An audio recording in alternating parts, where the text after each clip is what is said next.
దుబ్బాకలో మన ముఖ్యమంత్రి గారు ఆనాడు ఒక విద్యార్థిగా ఒక పద్మశాలి సోదరుడి ఇంట్లో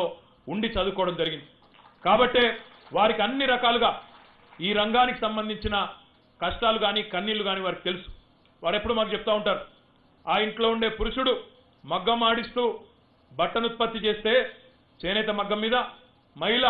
బీడీలు చుట్టేది అందుకే అటు బీడీ కార్మికురాల కష్టాలైనా ఇటు చేనేత కళాకారుల కష్టాలైనా ముఖ్యమంత్రి గారికి ఎవరు చెప్పే పని లేకుండా ఆయనకు చిన్నతనం నుండే సంపూర్ణమైన అవగాహన ఉంది కాబట్టి వారు ఒక అద్భుతమైన కార్యక్రమాన్ని తీసుకోవడమని మా శాఖను ఆదేశించడం జరిగింది 50% సబ్సిడీ మీద 40% సబ్సిడీ రాష్ట్ర ప్రభుత్వం నుంచి 10% సబ్సిడీ కేంద్ర ప్రభుత్వం నుంచి 50% సబ్సిడీ మీద నూలు రసాయనాలు అద్దకాలు చేనేత కళాకారులకు ఇచ్చే విధంగా బ్రహ్మాండంగా మరి దేశంలో ఎక్కడా లేని విధంగా అందులో కూడా కేవలం మళ్ళీ సొసైటీకో మధ్య దళారులకో వారికి డబ్బులు పోకుండా కింద ఉండే నేతన్నకు నేరుగా లాభం జరిగే విధంగా ఒక చేనేత మిత్ర అనే పథకాన్ని సృష్టించిన ఘనత దాన్ని రూపుదిద్దిన ఘనత కూడా మన ముఖ్యమంత్రి గారికే దక్కుతుందని చెప్పి కూడా మీకు విజ్ఞప్తి చేస్తా ఉన్నాను ఈ పథకంలో ఇప్పటికే 18,683 మంది నేతన్నలు నమోదు చేసుకున్నారు ఇప్పుడే కొంతమంది మిత్రులు మునుగోడు నుంచి వచ్చిన వాళ్ళు చెప్పినట్టుగా ఇప్పటికే 20 కోట్ల రూపాయలు ప్రభుత్వం నుంచి విడుదల చేయడం జరిగింది నేరుగా వారి ఖాతాల్లోకి డబ్బులు వారి ఖాతాల్లోకి డైరెక్ట్ గా ఇవ్వడం జరుగుతుంది తప్ప మధ్య దళారీలు గాని సొసైటీలు గాని ఎవరు కూడా మధ్యలో వేలు పెట్టే అవకాశం లేకుండా నేతన్న వేతనం పెంచాలనే ఒక మంచి ఆలోచనతో మంచి ఉద్దేశంతో ఈ కార్యక్రమాన్ని తీసుకోవడం జరిగింది ఇంకా ఎవరైనా చేరవలసిన మిత్రులు ఉంటే రాష్ట్ర వ్యాప్తంగా 18,683 మంది చేరినప్పటికీ ఇంకా చేరవలసిన వారు ఉంటే దయచేసి వెంటనే స్థానికంగా ఉండే మీ అసిస్టెంట్ డైరెక్టర్లు ఎవరైతే ఉంటారో చేనేత శాఖ వారు వారిని సంప్రదించినట్టయితే వెంటనే వారిని కూడా చేర్చుకోవడం జరుగుతుందని చెప్పి కూడా ఈ సందర్భంగా నేను మీకు విజ్ఞప్తి చేస్తా ఉన్నాను దీనికి ఒక కాల పరిమితి అంటూ ఏమీ లేదు ఫలానా తారీఖు కల్లా రిజిస్టర్ చేసుకోవాలని ఏం లేదు మీకు ఎప్పుడు వీలు పడితే అప్పుడు రండి చేరండి పథకంలో తద్వారా లాభం పొందండి అని చెప్పి కూడా నేను మీకు విజ్ఞప్తి చేస్తా ఉన్నాను అదే మాదిరిగా నేతన్న ఒక్కసారి ఇప్పుడే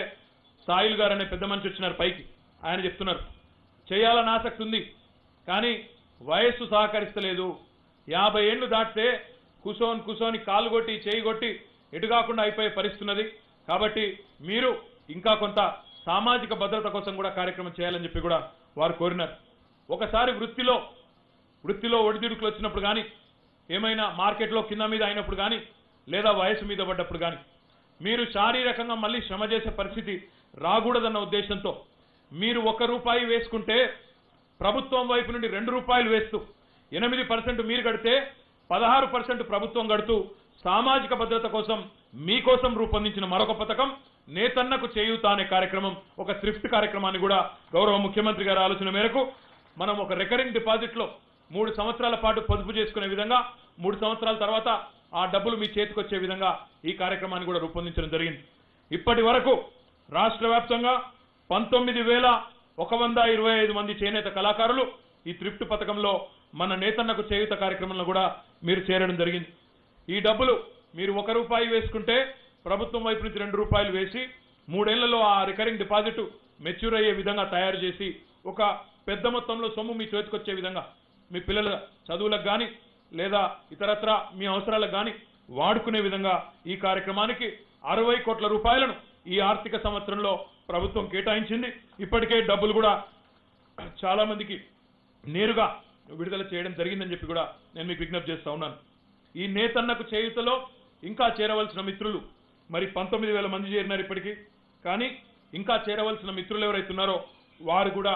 వెంటనే మీ అసిస్టెంట్ డైరెక్టర్ల ద్వారా వెంటనే చేరాలని చెప్పి కూడా నేను మీకు విజ్ఞప్తి చేస్తా ఉన్నాను ఈ 2 కార్యక్రమాల ద్వారా నేతన్నకు చేయూత కానీ చేనేత మిత్ర కానీ మేము ఆశిస్తున్నది ఒకటే ప్రతి నేత కళాకారుడి కుటుంబంలో